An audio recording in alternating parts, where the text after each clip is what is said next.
Sir, நேற்று கேரளா நடந்த Devaswom board 75th anniversary function பேருந்தீங்க.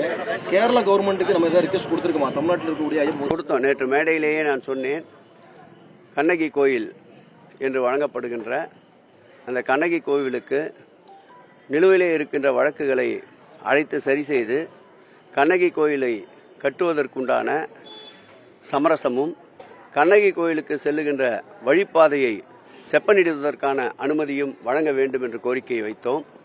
அதேபோல் லட்சக்கணக்கான மக்கள் ஐயப்பன் திருக்கோயிலுக்கு வருகின்ற மக்களில் 30% மேற்பட்ட மக்கள் தமிழகத்திலிருந்தான் செல்லுகிறார்கள். அவர்களுக்கு ஏற்கனவே நாங்கள் 5 ஏக்கர் நிலப்பரப்பை நிலக்கல்லிலே கேட்டோம். பக்தர்களுக்கு உண்டான வசதிகளுக்காக பழனியிலே இடத்தை தந்தால் அதை தருவோம் என்று சொல்லியிருந்தார்கள்.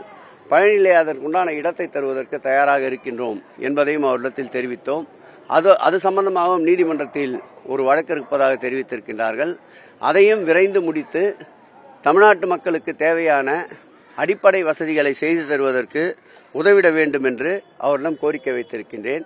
அதேபோல் விழா காலங்களில் கிட்டத்தட்ட மண்டல பூஜை, மகர பூஜையை சேர்த்து 2 மாத காலம் லட்சக்கணக்கான ஐயப்ப பக்தர்கள் தமிழகத்திலிருந்து செல்லுகின்ற பொழுது அவர்களுக்கு திடீர் தேவை மருத்துவ வசதி, போக்குவரத்தை ஏற்பாடு செய்து தருவதற்கு மேலே தொடர்ந்து சன்னிதானத்திலே 2 நபர்களை சுழற்சி முறையில் கன்னியாகுமரி தேவஸ்தானத்திலிருந்து நியமித்திருக்கின்றோம்.